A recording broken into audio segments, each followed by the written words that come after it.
અમદાવાદમાં અહીં કેરીનો ખજાનો હાલમાં જિલ્લા પંચાયત સીડ ફાર્મ ખાતે સ્વામિનારાયણ મંદિર પાસે ગુરુકુળ રોડ મેટ્રો સ્ટેશનની બાજુમાં કેસર કેરી મહોત્સવ 2026નું ખાસ આયોજન કરવામાં આવ્યું। ખેડૂત દ્વારા મહોત્સવનું અનાવરણ કરવામાં આવ્યું, જે 2 મહિના સુધી ચાલશે। આ મહોત્સવમાં 60 જેટલા સ્ટોલ છે। ખેડૂતો દ્વારા સીધું વેચાણ, તાલાલાગીરની મીઠી મધ જેવી ફાર્મ ફ્રેશ કેરીઓનું વેચાણ કરવામાં આવશે। અહીં કેવી કેટલા પ્રકારની કેરીઓ મળે છે અને શું કિંમત છે તેના માટે વિશેષ માહિતી ઉપરાંત કેસર કેરીને કેવી રીતે ઓળખી શકાય તેની માહિતી પણ ખેડૂતો દ્વારા મળશે।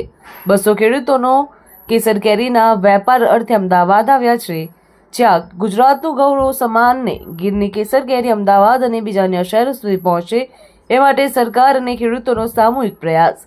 ખેડૂતોને સીધું વેચાણ થાય એ માટે કેરી મહોત્સવ યોજાઈ રહ્યો છે। નામ સુવાજ જહાજ છે। અમે તાલુકા તાલાળાના આકોરવાડી ગામમાં આવીએ છીએ અને હું પણ એક ખેડૂત પુત્ર છું। અમે ડાયરેક્ટ તાલાળા ગીરથી અહીંયા અમદાવાદમાં કેરી વેચવા માટે આવીએ છીએ અને કસ્ટમરોને અને અમને બંનેને ફાયદો થાય તેવી રીતના આવીએ છીએ। વચ્ચે કોઈ પણ દલાલ કે વેપારી હોતું નથી, એનાથી કસ્ટમરોને થોડીક કેરીમાં સસ્તી મળી રહે અને અમને પણ ફાયદો થાય તેવી રીતના અને કાર્બન વગરની કેરી લાવીએ છીએ। ગયા વર્ષ કરતાં ભાવમાં તો કાંઈ ફરક નથી, પરંતુ મતલબમાં આવક ગયા વર્ષ કરતાં ઓછી છે, કારણ કે વરસાદના હિસાબે થોડુંક કેરીનો ઓછો અછત જોવા મળે છે।